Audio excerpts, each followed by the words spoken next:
Hi, I'm Dave Anderson. I'm an animation director and illustrator currently based in Barcelona.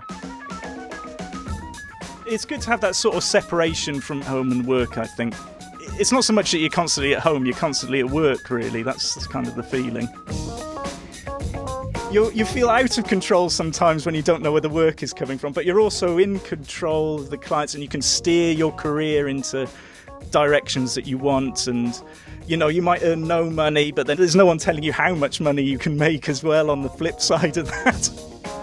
Yes, their story coming up in a moment. I'm Steve Fulham. Welcome to another one. This episode is supported by and recorded using Riverside.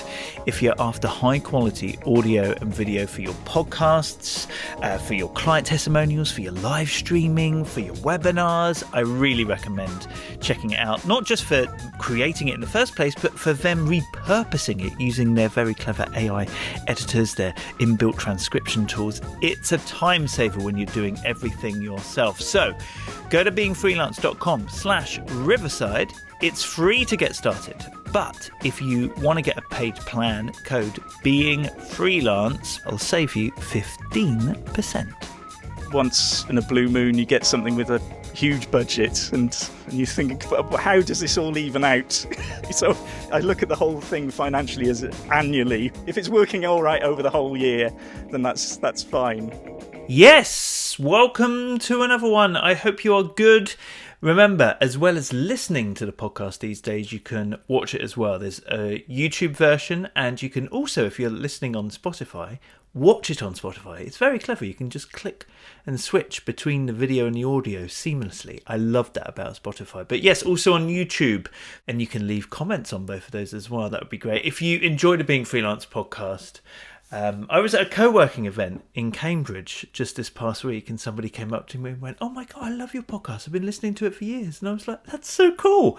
I've never heard from this person before. Remember, if you're ever creating something and putting it out online, most people don't get in touch about it.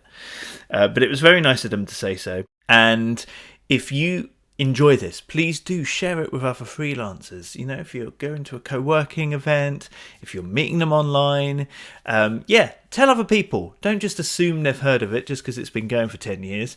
I bet your life a lot of people still haven't. So please do let them know about Being Freelance. But let's crack on and hear from this week's guest, who's from Wales but living in Spain and is a freelance animation director. That's Dave Anderson. All right, Dave, as ever, how about we get started hearing how you got started being freelance? Freelance? No one will give me a job, Steve. No. No, because I went to art college and I was lucky enough to get a job as a runner at a now sort of defunct animation studio, which it was only a couple of years, but it was a very kind of formative experience for me, because it was a company that had like just a few members of staff, but it was kind of a studio in central London that it was mainly all freelancers. So that was kind of the example set for me. So I think there's not been a lot of conscious decisions really about it. I just kind of followed the example really.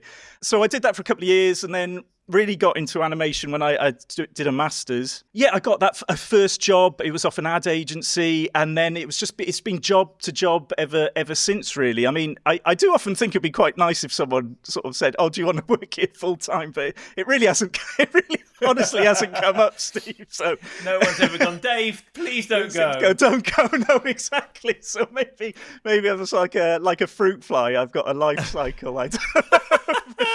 So to put it in perspective, how long has that been? It was 2011. I sort of became a little company, mainly working for clients in the UK, but because I've been very fortunate to sort of move around places as well. I mean, I met my wife in London, but she's Peruvian, so she took me to live in Lima for 5 years. So I was astonished that it was kind of worked out really, but it's still in the same working day as the UK. So it kind of worked. So I could wake up in the morning and then, you know, people have worked out what they want me to do. So I would just say, I'll just do it overnight. So yeah, so that it worked there. Yeah, I've done some jobs for like people in Asia, and that's like they literally want it yesterday because that's how the times work. So there's some locations that are easier than others, but yeah. And then eventually we moved over here, and then we've sort of relocated to Spain. So we've been here for the last sort of 7 years now. So how are you getting those first freelance clients? I'd hate to say it, it's like a lot of like who you know, really. I had a friend from college who was working in this advertising agency, and she showed some of my sort of cartoon work. So I think the first job was doing corporate portraits for the whole of the agency. And the good thing about that is that they let me actually sort of go in and work for a year in a sort of freelance capacity. So I had sort of desk space in London at this ad place. They just let me come in and out like a kind of house cat.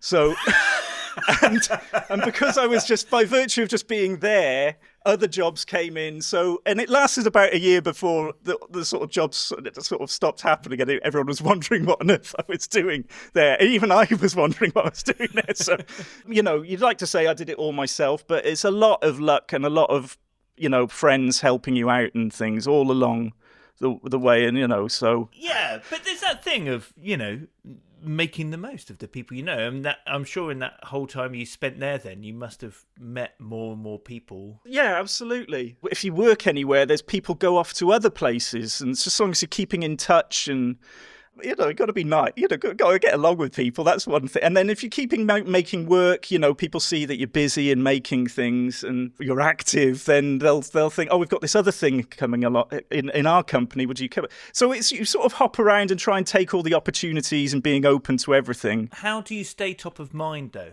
How do you get that bit to work?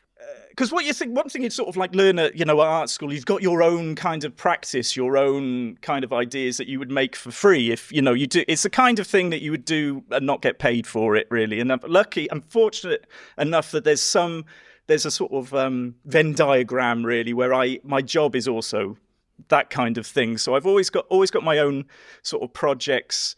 And I steer things. I love comedy, making cartoon animations and funny stuff. That sort of thing, lots of people find kind of sort of appealing, of course, because it's funny. So by making kind of the kind of work that I want to do to eventually get paid for, I can kind of be, maybe a little bit sort of devious and.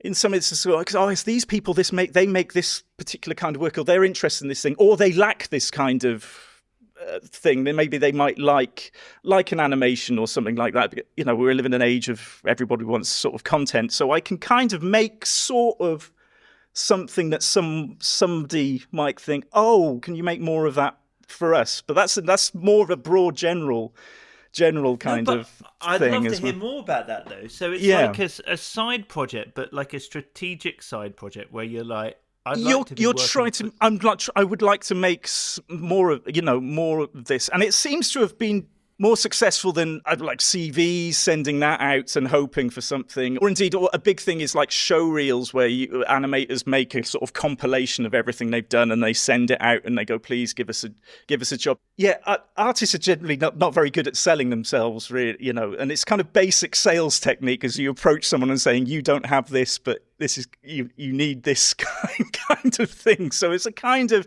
devious, it feels a bit devious, but a devious sort of strategy going like.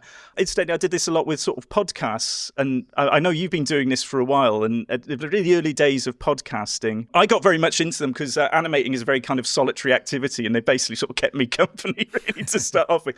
But one thing I discovered at this was the people doing podcasts were when it started out, incredibly accessible. I couldn't believe it. Where before I was used to kind of like sending things off to sort of production companies and things like that, and never getting a reply, because it just gets lost.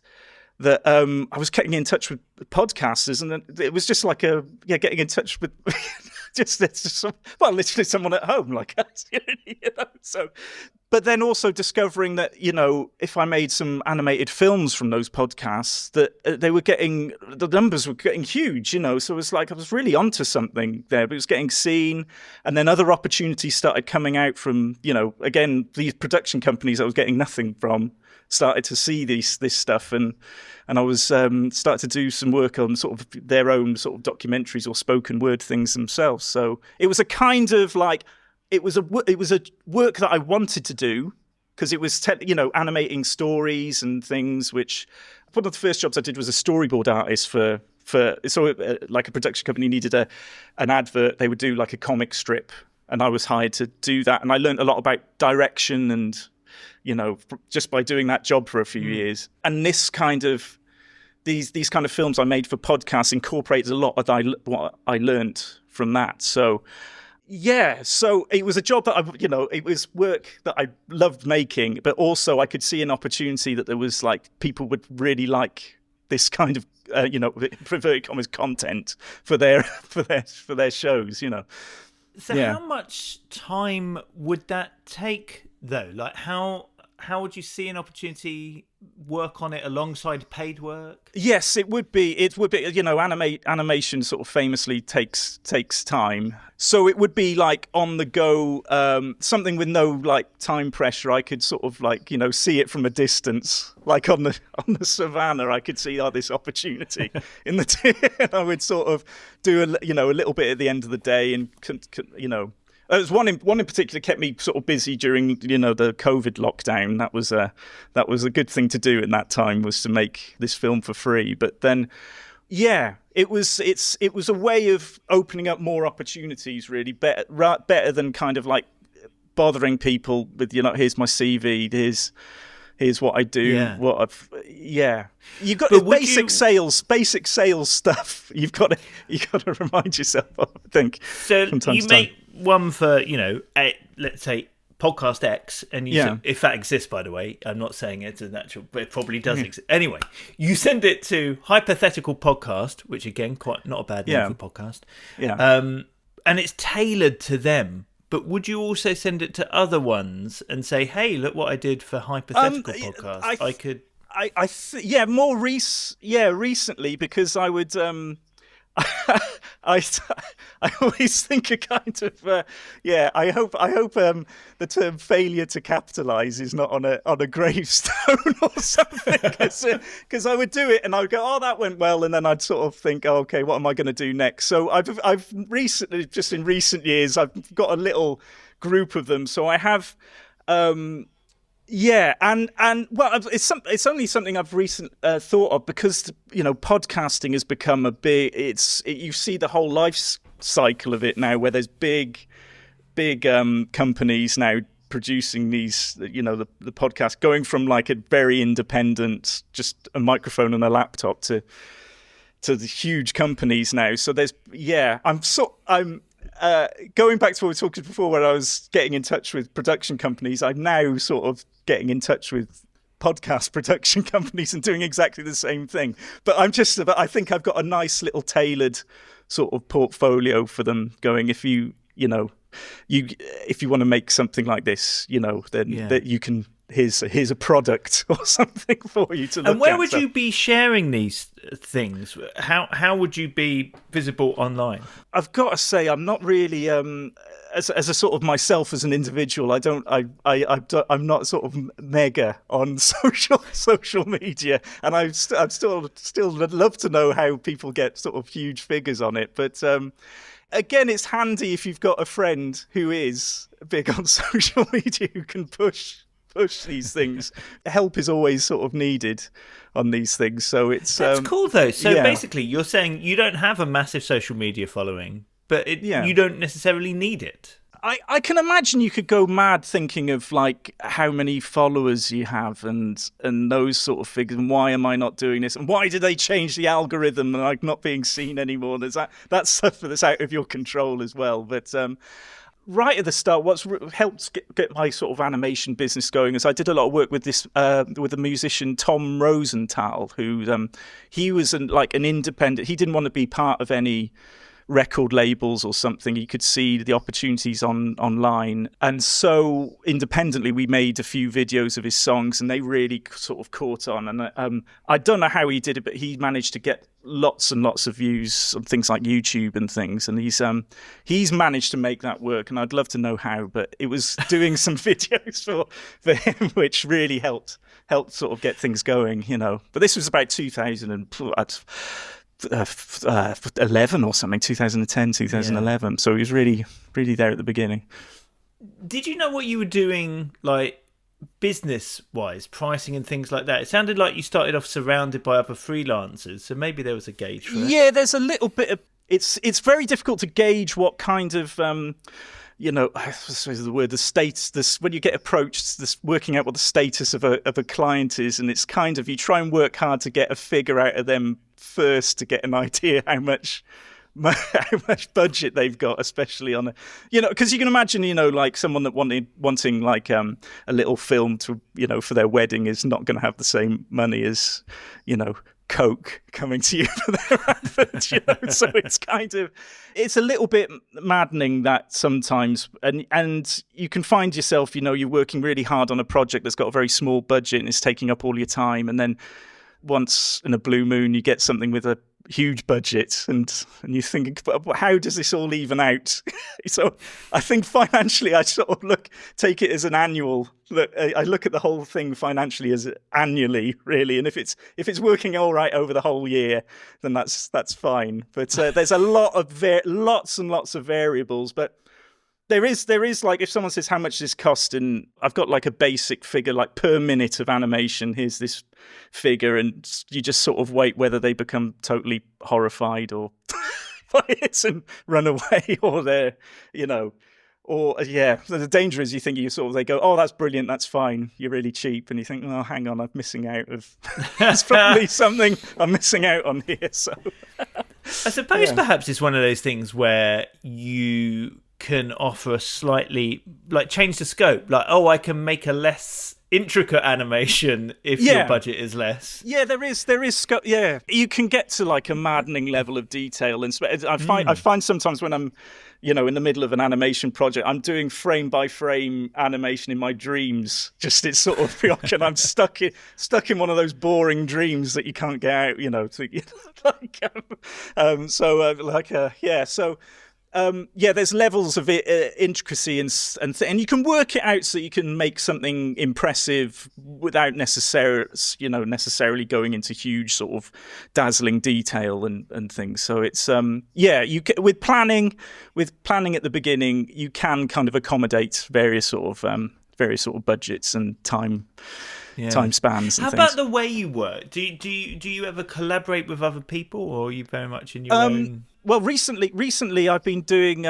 I did a little film for the Rest Is History podcast. It was all organised sort of by the production company, and they said, we've got another animator you can work with. So I looked at it. I was starting to feel a little bit like I was in a kind of doing the same thing again and again. And it was kind of a bit routine and not working.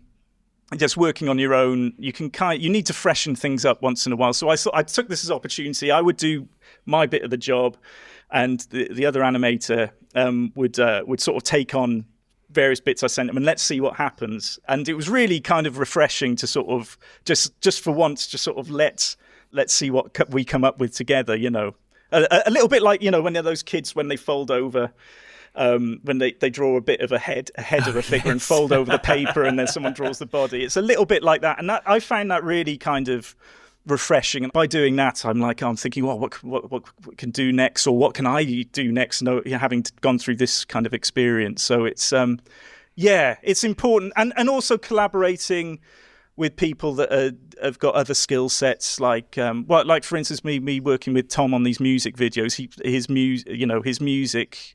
Having never really thought about the sound on many of my films before, him doing the music and the audio for it and bringing that together, it sort of more than the sum of its parts, really, as the older cliche goes. So you started off, it sounds like going into client businesses in London, for example. At some point, you must have switched to a more remote way of working. After this period of time at the ad agency, So a friend of mine that worked at the previous animation company that I was a runner with said, I've got a studio space. It's all freelancers work in this studio space. Would you like to sort of rent it out? And it's a good way to sort of, it's healthy to get out the house to go to work, So it was near my flat. So I worked there for a while. It's kind of, I think I was expecting it to be a sort of, we're all going to collaborate together, but everyone was working on their independent stuff. So it took a little while to get sort of used to the, working independent from everybody else. But then then this opportunity, my wife said, let's go try Peru for what was initially 6 months, but turned into five years of going over there. That's always the way, by the way. Let's just decorate the hallway, and before you know it, the whole house has been done. Yeah, no, exactly. The concern was keeping one working and making that work as well. So, but then it's now. Definitely now, no one is sort of tells you even to sort of pop in or something anymore. It can be it's totally. I mean, doing what we're doing, talking online. It's you can make a job happen without not even having to go into the office for the initial kind of coffee and biscuits meeting anymore. It doesn't, which is a shame. It's a shame it's totally remote, to be honest. It is a shame we have to buy our own biscuits. I'm with you on that one. I was thinking about, sometimes it's nice if I had if I had a full-time job in an office, there was things like you could steal the bin liners, just take... and, of all the perks! Toilet of rolls. All the perks. Toilet rolls. And then stealing bin liners. Well, they're in they were in a stack. They would miss one, and that keeps you going at home. No, not really. I'm only joking. But also working on your own as well. You're thinking, well, like if I did work in that office, I'd probably have a pointless meeting right now at 9:30. So I'll just watch another episode of Frasier or something like that. Point one on the agenda. How are we getting through so many bin liners? Well, no, it hasn't. I've got proof. I've got my alibi. I've been freelance for 15 years. So, yeah, there we go. But I am interested in that, like how you found it, like changing location, not just country, like continents. Yeah, how have you found that? Because you've done it twice. Yes, yeah. Well, I mean, work-wise, initially it was kind of like you feel a bit like the Bowie song, Major Tom, kind of sometimes, where it's like you do feel the remoteness. It was, and especially like living in Lima, which is kind of it can be a very sort of chaotic city. I would at work, I would put my headphones on and listen to UK podcasts or some of the radio or something, and I'd be in my head. I'd be in the UK, and then the earphones off, and then all the Peruvian traffic and polar Peru outside. It was kind of, oh my god, I forgot I'm here. So did you go and find another studio or co-work space or something? Yeah, initially I'd I was set up office at home, but then again it's like you can being at home all the time. Yeah, I met some people who work for in Lima, work for a travel agent, and they said they've got a spare desk. So I had a little desk in a travel agent to do luxury cruises down the Amazon. So I sort of absorbed by osmosis how the travel industry works, really. So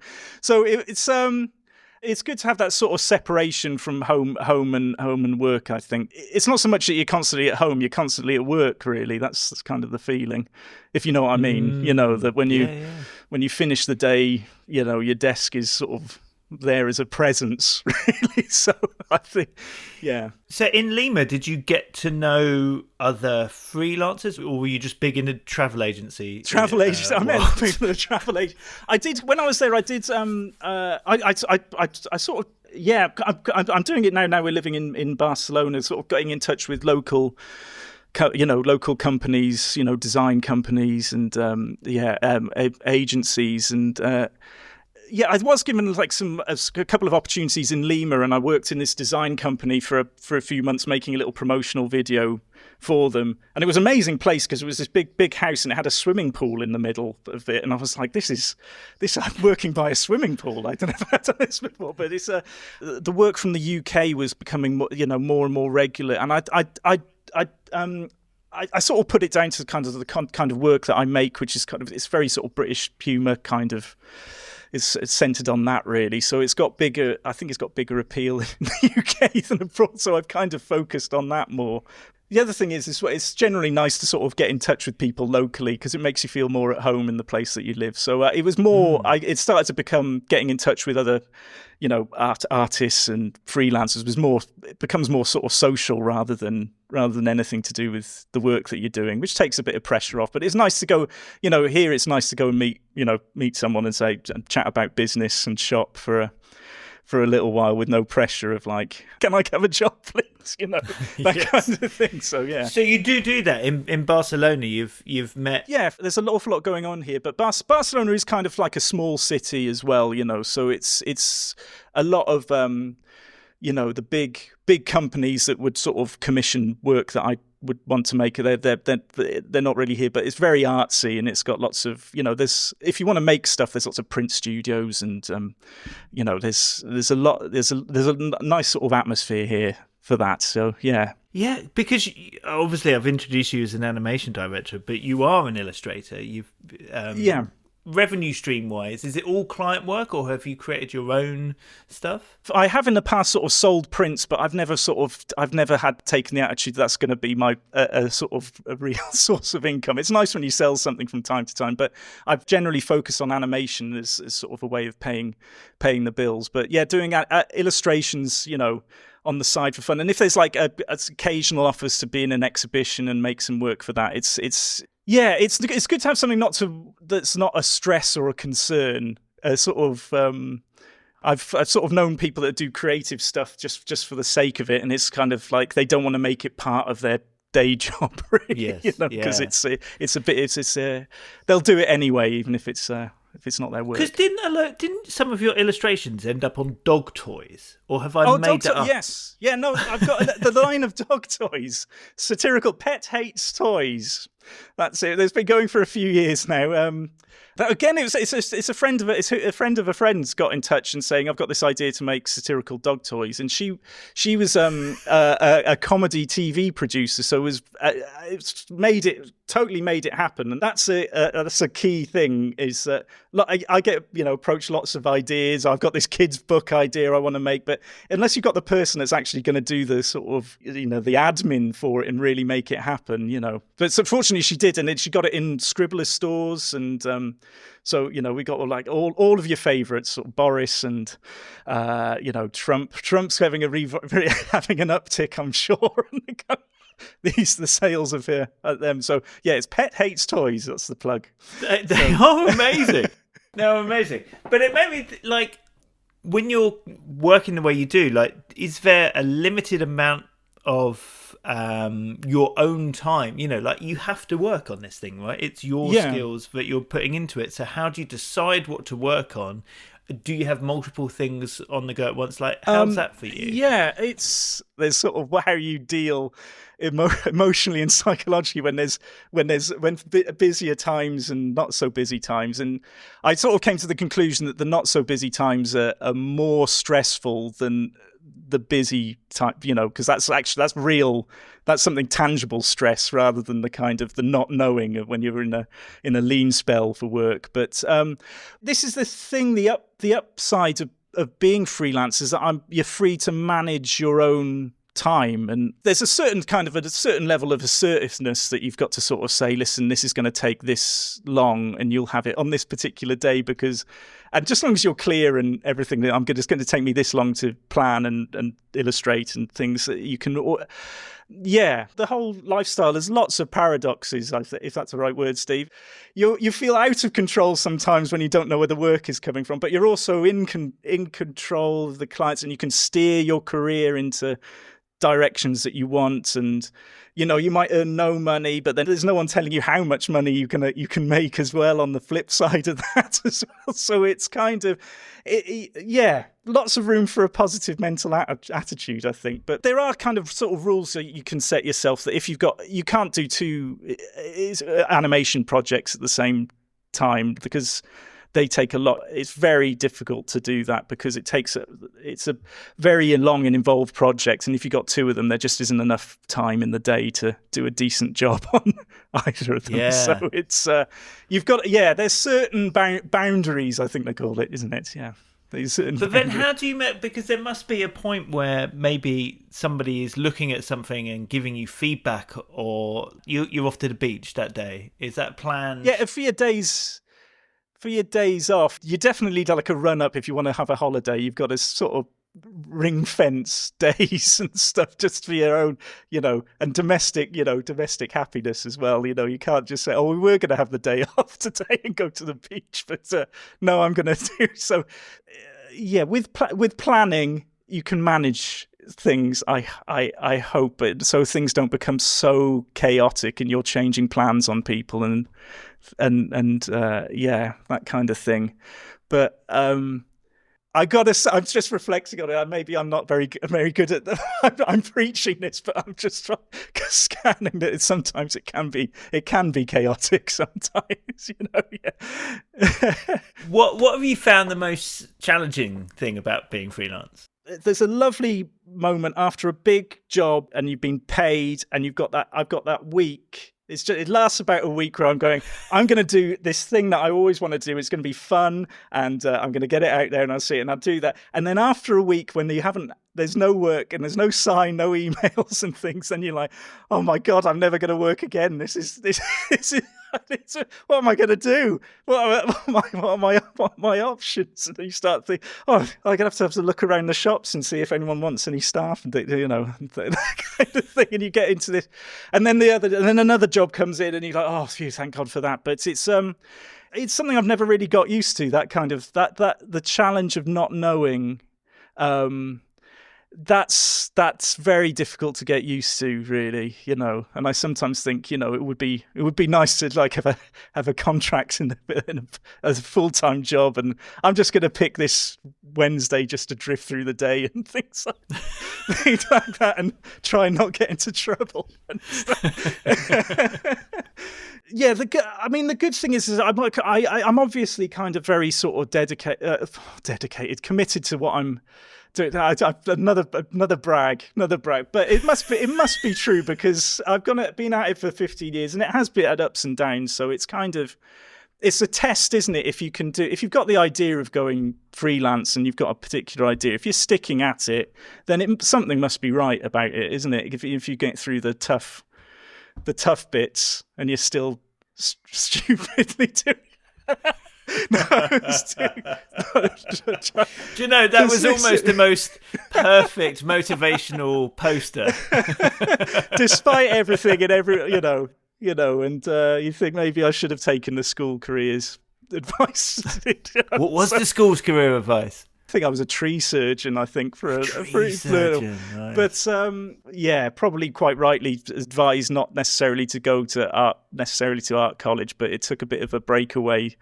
Once I was out of the school gates, I was like, I'm going to go to art school. But within that, there's a lot of, adaptation goes on. I've steered, I didn't necessarily, I was doing bad paintings at art college, but then someone said to me, oh, you're a lot chattier and more fun in the college bar and you're having a miserable time doing these paintings. So why don't you try making some sort of funny stuff? And then that started to get a bit more of a positive reaction, but I felt better and more enthusiastic about it. So it's kind of that. And then I leaving art college, I'd only made like one little animation on W.H. Smith notepaper, but I sent lots of stuff off to various companies in London, but this one animation company hired me as a runner. So that's how it got me into animation. So within one sort of field of study, there's lots of different like kind of routes. And so really, following your nose, it feels a bit really, but I think that's life. I think that is life actually. Okay, back with Dave's story in a moment. But of course, you're not alone being freelance. Come join us in the Being Freelance community. It's our own private space, free of clickbait and distractions and adverts, where we get to hang out, support each other. Loads coming up actually during March. We've got the book club, we're playing mini golf in London, we're doing online online bake-along, as well as the usual co-working and socials and things like that. So many nice testimonials recently. Don't forget to ask for testimonials for your own business, but also then do something with them. I've been sitting on these for ages. I really need to start sharing them, like Becky McAvoy, hey Becky, who said, the Being Freelance community is something truly special, a community with heart and fun. I realise I sound like somebody from Kids TV reading these out, but I've got to say them. Becky Greaves says not everybody's called Becky, by the way. Becky Greaves, who's a social media manager, says such a supportive community made me feel less lonely during the working day. John Asbridge says it's invaluable for freelancers everywhere, whatever field you work in. Kaylee Hall says it's like having co-workers you actually like in your home office. I could go on. There's so many nice words, and maybe you'll come and experience for yourself, and then you'll have something nice to say about it too, but you won't unless you come and join us. Don't be one of those people who joins and then says, oh, I should have done this years ago. Come and do it now. It's simple. Go to beingfreelance.com, click community, and I'll see you in there. You could probably do the sign-up process whilst listening to the rest of this episode, which is with Dave. Let's get back to him now.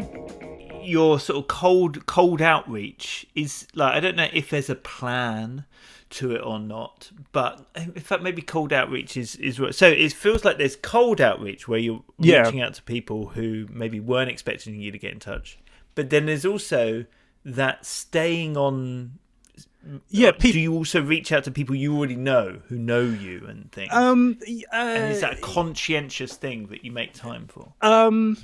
Yeah, I think nowadays, because a lot of I noticed that there were certain jobs I was getting that have kind of fallen away, and it takes a little bit of time to realise that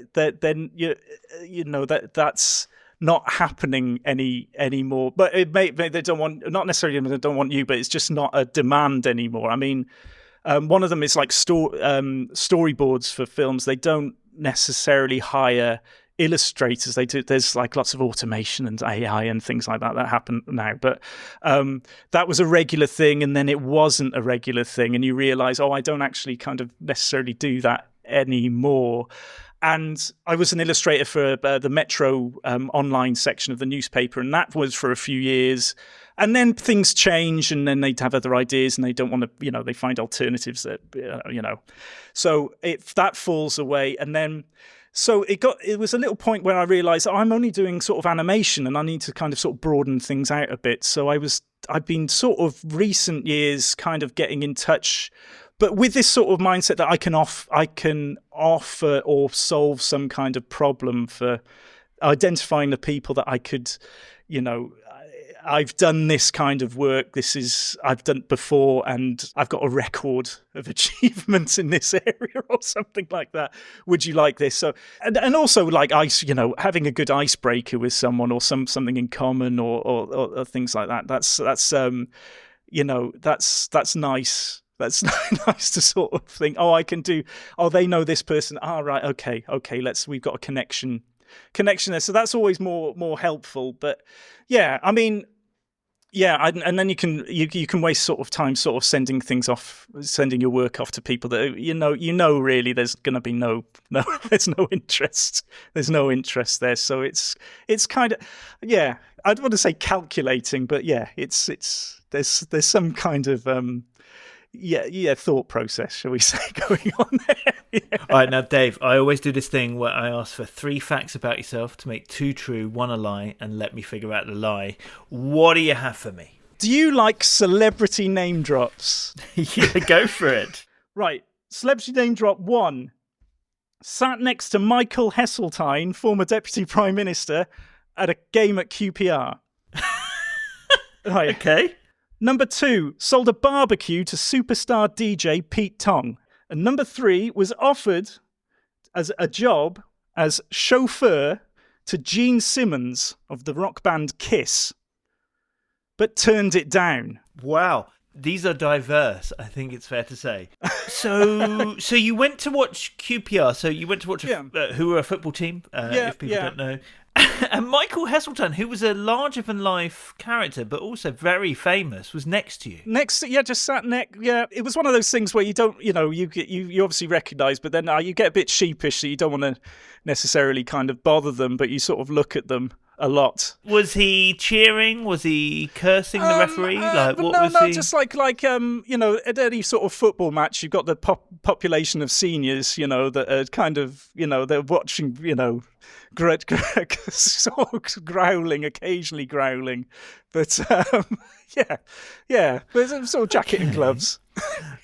You sold a barbecue to Pete Tong on Facebook Marketplace, or were you working in Homebase? I worked in a designer kitchenware shop in Wimbledon Village for a little while, and he was one of the local celebrities that used to sort of wander by, and it was the big item in the shop window, our prize item that we were hoping to sell that summer. And then one day he just breezed in, and and then there was a reward for the member of staff that would sell. There would be like a commission on the expensive items, and I, just by luck, was the only member of staff in the shop when Pete Tong decided to buy this item, because I think he might have been eyeing it up.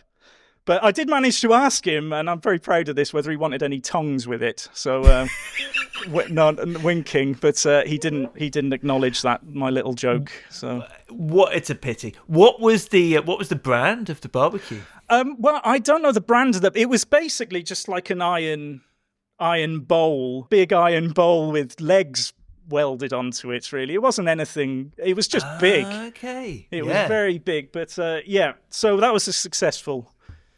That's interesting, because in my head I had like a gas barbecue. No. It's the sort of thing you'd fill and set on fire, like a fire pit sort of thing. Fire pit, yeah. All right. You could have been Gene Simmons from Kiss's chauffeur. When was this? Given that you started working straight out of art school. Well, there was I was not, that was just for sort of the smoothness of the story. But there was a little period of a few weeks where I sort of helped out on props, driving, props on BBC dramas. One was a dramatisation of Thatcher meeting General Pinochet. With starring Derek Jacobi, I remember. But I was driving props around for them, and I finished that up, and I'd started the job as a runner on for the animation company, and I got a phone call asking if I would that Gene Simmons is hosting School of Rock, which was a reality TV show that he hosted, and it was going to be my job to drive him from set to hotel. and I was torn, because what an experience that would have been, and what kind of trouble I could have got into. But it's unfortunately I've been given this job, so I rather sensibly and regrettably took the runner's job instead. So okay, this is tricky, because at first I thought there's no way the Gene Simmons thing was true, because surely if you're Gene Simmons, no disrespect to young Dave, but you could probably get a legit chauffeur rather than just the runner in the back of a Fiesta. Well, that's right. It. So, and yet equally, if it was a lie, surely you would say I was Gene Simmons' chauffeur, rather than then there's the barbecue, Pete Tong barbecue. I mean, that really does have the air of truth about it, because I mean, it's just so bizarre. If not, Michael Heseltine probably did I think Michael Heseltine is true. No, in which case, much as I genuinely believed it at first, I think the Pete Tong barbecue is the lie. Oh well, that's a shame, because that's a true one. That's a true one. I didn't. It's number one. I'd never sat next to Michael Heseltine at QPR. Never did. Although I did live next door to Neil Kinnock for a couple of years. So I was an inch. Well, it's a couple of doors down from Neil Kinnock, but there we go. He was on the same street. So That was a fun little period of time. But yeah, Wow. I'm quite pleased that I've sort of flummoxed you there, Steve. But yeah. Well done. Dave, if you could tell your younger self one thing about being freelance, what would that be? If I'm kind of ever moaning about like work I do now, I think just telling my younger self all the sort of opportunities I've sort of been given and all the things, the jobs I've lucky enough to do. I think, I don't think I'd ever believe if my younger self would ever believe that was going to happen, and doing it independently as well. I think, I'm going to get emotional at the end really now, but just tell it, just making the idea, when I said like, I want to go to art school and this is my own decision. It's funny because I've tried, you try lots of things, I tried playing football, I'm learning the guitar and things like that, but it wasn't like a kind of genuine, I was always pretending to be something else, you just think, oh, they look cool, I'm going to, but I generally just being creative, doing art and design was definitely, it was a genuine kind of, thing I had wanted to do, not only wanted to do, but felt I had to do, and to make it all happen and to be given these, you're going to have all of these opportunities and make all of these things on the way, along the way. It's a tough old road. It's really good. It's good stuff on the whole, on reflection, So, yeah, I think it's going to be all right. I think that's what I'm going to say. Oh man, well, I'm glad it's going to be all right, but it was all right. Dave, it's been so good to talk to you. Go to beingfreelance.com, or for all of our guests, there's links through so you can find Dave online and check out his work, check out his animations wherever they are, be it on his website or Instagram or whatever. But Dave, for now, thank you so much and all the best being freelance. Oh, pleasure. Absolutely lovely chatting, Steve. Hope you enjoyed that. If you did, please make sure you're following or subscribing, whatever it's called on the platform of your choice. Let me know in the comments or in DMs what you think of the episode. Please do share it. And come say hi in the Being Freelance community. That's where I'll be hanging out, beingfreelance.com/community. I'll also see you on Instagram and LinkedIn most of the time as well. But in the meantime, you have a great week. Being Freelance.